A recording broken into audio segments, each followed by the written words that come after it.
اس video میں ہم تقسیم جائیداد پر گفتگو کریں گے۔ دیکھیں، جو وراثت ہے وہ تب تقسیم ہوتی ہے جب کوئی مرد یا عورت جو ہے وہ وفات پا جائے، یعنی والدہ یا والد وفات پا گئے ہیں تو اب بچوں میں جو ہے اس کی وراثت تقسیم ہوگی۔ اگر کوئی بہن بھائی وفات پا گیا ہے تو ظاہری بات ہے اس کی شادی نہیں ہوئی، تو پھر اس کے دیگر بہن بھائی اگر والدین زندہ ہے تو وہ اس کے جو ہے وارث بنیں گے، جو شریعت کے مطابق ترتیب ہے، قانون کے مطابق ہے۔ بعض لوگ یہ کہتے ہیں کہ میرا والد جو ہے وہ مجھے وراثت میں سے حصہ نہیں دے رہا، میں نے اس سے کہا ہے مجھے ابھی حصہ دے دو۔ یاد رکھیں، زندہ انسان مالک ہوتا ہے، وراثت انسان کے وفات پانے کے بعد ہوتی ہے۔ اور بعض لوگ جو ہیں وہ اپنے والدین کے ساتھ بدتمیزی بھی کرتے ہیں، بد اخلاقی سے پیش آتے ہیں، کہتے ہیں جی آپ ہمیں جو ہے جو وراثت میں سے ہمارا حصہ بنتا ہے وہ دے دیں۔ تو وہ بچے بھی لا علمی کی وجہ سے، جہالت کی وجہ سے والدین کے ساتھ زیادتی کرتے ہیں۔ ابھی والد زندہ ہے، وہ مالک ہے، تو زندہ انسان کی ملکیت ہوتی ہے، وراثت انسان کے فوت ہونے کے بعد ہوتی ہے، خواہ ماں ہو یا باپ ہو۔ لہٰذا کوئی ایسا قانون نہیں ہے کہ کوئی بیٹی یا بیٹا جو ہے وہ والدین کے ساتھ سختی کرے اور انہیں کہے بھائی آپ جو ہے ابھی اپنی زندگی میں جائیداد کو تقسیم کریں۔ یہ جو بعض جگہ پہ میں کہتا ہوں کہ آپ اولاد کو جائیداد جو ہے وہ دے دیں، تو ان میں یہ صورتیں ہوتی ہیں بھی خالی بیٹیاں ہیں تو اہل سنت ہیں تو جدی وارثوں کو بھی حصہ جاتا ہے، اور وہ انسان چاہتا ہے میری ایک ہی بیٹی ہے تو اس کے نام ہی مکان لگ جائے، تو اس کے پاس اختیار ہے وہ اپنی زندگی میں لگا دے، لیکن زندگی میں وہ بطور ملکیت لگا رہا ہے، وراثت نہیں ہے۔ یعنی اس نے بیٹی کو دے دیا سو دے دیا، اب اس کے بہن بھائیوں کو اس میں سے کچھ بھی نہیں ملے گا۔ ہاں یہ بات ہے کہ اگر آپ بہت زیادہ بیمار رہتے ہیں اور آپ کو لگتا ہے کہ آپ کی اولاد جو ہے وہ آپس میں عدل و انصاف سے پراپرٹی تقسیم نہیں کرے گی، بڑا بیٹا سب پر قبضہ کر لے گا، یا بیٹا چھوٹا ہے بیٹیاں بڑی ہیں وہ داماد کے ساتھ مل کے قبضہ کر لیں گی، تو ایسی صورت میں اگر آپ زندگی میں اپنے بچوں میں برابر جیسے شریعت نے کہا ہے ویسے کر کے یا اچھے انداز سے تقسیم کر دیں تو اس میں کوئی حرج نہیں ہے۔ یہ آپ کی نیت ہے، یعنی نیت اللہ کی رضا ہونی چاہیے کہ میرے بچے آپس میں کل کلاں کو لڑے نہ، اور ہونا بھی یہ چاہیے کہ اولاد بھی جو ہے وہ آپس میں سلوک سے، اتفاق سے جو ہے بہن بھائی پراپرٹی کو والد یا والدہ کی وفات کے بعد تقسیم کر لیں۔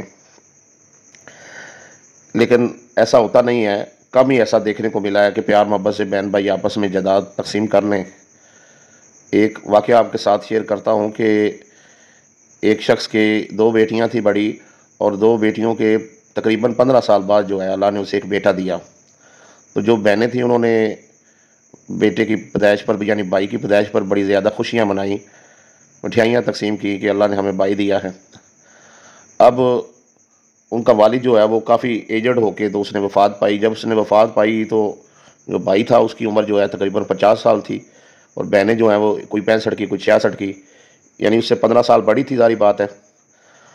تو جب جائیداد کی تقسیم کا وقت آیا تو بہنوں نے بھائی سے حصہ مانگا، تو بھائی نے حصہ دینے سے انکار کر دیا، تو بہنوں نے عدالت میں جو ہے وہ کیس کر دیا۔ اچھا، یہاں پہ یہ بھی آپ کو گزارش کر دوں کہ آپ نے جب وکیل کرنا ہے تو پراپرٹی کے معاملات میں اس کو وکیل کریں جو پراپرٹی کے معاملات کو سمجھتا ہو۔ دیکھیں مطالعہ کہ عام طور پہ یہ سمجھا جاتا ہے کہ ایک ڈاکٹر ہے شاید وہ ہر چیز کا اسپیشلسٹ ہے، بھئی ایک ڈاکٹر ہے وہ گلے کا اسپیشلسٹ ہے، کوئی آنکھوں کا ہے، کوئی کانوں کا ہے، کوئی دانتوں کا ہے، کوئی گلے کا ہے، کوئی ہڈی جوڑ کا ہے، کوئی دل کے امراض کا ہے۔ مطلب مختلف ڈاکٹر تو سارے ہی ہیں، لیکن ہر بندہ اپنے شعبے میں سینئر ہے، اپنے شعبے کو زیادہ سمجھتا ہے۔ ایسے ہی وکیل بھی آپ وہ کریں کہ جو پراپرٹی کے کیس زیادہ پکڑتا ہو، جو سول کورٹ میں زیادہ جو ہے اس کے وہ کیس لیتا ہو۔ ایسا نہیں ہے آپ کوئی بندہ کوئی دوسرے کیس لے رہا ہے وہ، اور آپ اس کے جو ہے ساتھ پراپرٹی کے کیس کی بات چیت کر لیں تو وہ اس طریقے سے چیز کو ڈیل نہیں کر سکے گا جس طریقے سے ایک تجربہ کار اور سینئر وکیل جو پہلے سے پراپرٹی کے کیس لیتا ہے اور اس کو تجربہ ہے، وہ جو ہے آپ کا کیس دیکھ سکے گا۔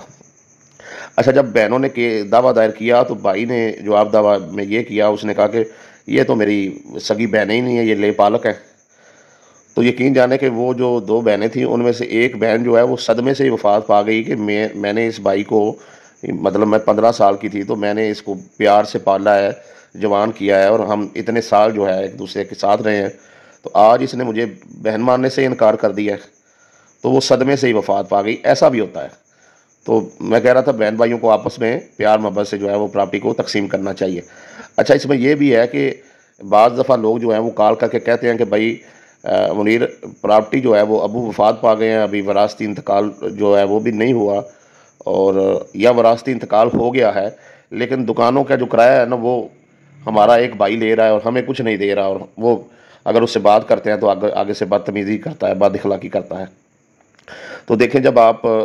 عدالت میں کیس کریں گے اپنا حق لینے کے لیے، تو پہلی چیز یہ ہوگی کہ عدالت جو ہے وہ حکم نامہ جاری کرے گی کہ یہ جو پراپرٹی جو جن کے کرائے آ رہے ہیں، دکانیں ہیں، کوئی پلازا ہے، کوئی مکان ہے جو کرائے پر دیا گیا ہے، ان کا کرایہ ہر مہینے یا 3 مہینے بعد جو ہے وہ عدالت میں جمع کرایا جائے، اور عدالت جو ہے وہ آگے پھر جس کا جو حصہ بنتا ہے اس کو اس طریقے سے تقسیم کر دیتی ہے۔ مطلب کرائے کا معاملہ بھی اس طریقے سے آپ حل کر سکتے ہیں۔ اچھا، اس میں آگے یہ ہے کہ جب آپ پیار محبت سے بیٹھ کے اگر تو آپس میں تقسیم کر لیتے ہیں تو بڑی اچھی بات ہے، نہیں کرتے تو پھر ظاہری بات ہے معاملہ عدالت میں جاتا ہے، عدالت پھر دیکھتی ہے۔ اور زمین کی 2 طرح کی تقسیم ہے، پہلے زرعی زمین کی تقسیم ہے، تو زرعی زمین کی جو تقسیم ہے اور اپنا حصہ الگ کروانا ہے، وہ آپ تحصیلدار کو درخواست دے کے تو اس کا جو ہے اپنا حصہ الگ کروا سکتے ہیں۔ اس کے لیے جو ہے اپنا نقشہ الف بے جیم بنے گا اور جو ہے وہ آپ کا حصہ الگ ہو جائے گا، لیکن اگر آپس میں جھگڑا ہو رہا ہے تو پھر آپ کو جو ہے ظاہری بات ہے کیس کرنا پڑے گا، پھر عدالت اسے دیکھے گی اور سارے معاملات کو آگے جو ہے اس کو حل کیا جائے گا۔ اسی طریقے سے جب آپ کیس کرتے ہیں تو پھر وہ جو پلاٹ ہے، جو مکان ہے، جو دکان ہے، عدالت دیکھتی ہے کہ یہ قابل تقسیم ہے کہ نہیں ہے۔ اگر تو قابل تقسیم ہے تو اسے تقسیم کر دیا جاتا ہے، نہیں تو پھر اس کی اوپن بولی لگوا کر پھر اس کے جو ہے وہ ریٹ لگوایا جاتا ہے، اور انہی بہن بھائیوں کو سب سے پہلے کہا جاتا ہے کہ آپ میں سے کوئی خریدنا چاہے تو خرید سکتا ہے، اگر کوئی بھی نہیں خریدتا دوسرے کا حصہ تو پھر جو ہے اس کو سیل کر کے تو سارے بہن بھائیوں میں جس کا جو حصہ بنتا ہے وہ اس کو دے دیا جاتا ہے۔ تو بہتر یہی ہے کہ آپ آپس میں مل بیٹھ کے باپ کی جو وراثت ہے اس کو تقسیم کریں اور جھگڑا نہ کریں، اور یہاں پر یہ بھی یاد رکھیں کہ حصے جو ہیں وہ شریعت نے جو جس کا مقرر کیا اس حساب سے ہی سب بہن بھائیوں کو ملنے ہیں، خواہ وہ اربن جگہ ہے مطلب رہائشی ہے، یا پھر وہ زرعی رقبہ ہے، یا پھر وہ بینک میں پڑے ہوئے پیسے ہیں، یا وہ کوئی آپ کے پاس کوئی گائیں بھینسیں ہیں، بکریاں ہیں، یا کوئی سونا زیورات ہے، ہر چیز میں تمام بہن بھائی اور دیگر شرعی وارثان جو ہیں وہ برابر کے حصہ دار ہیں۔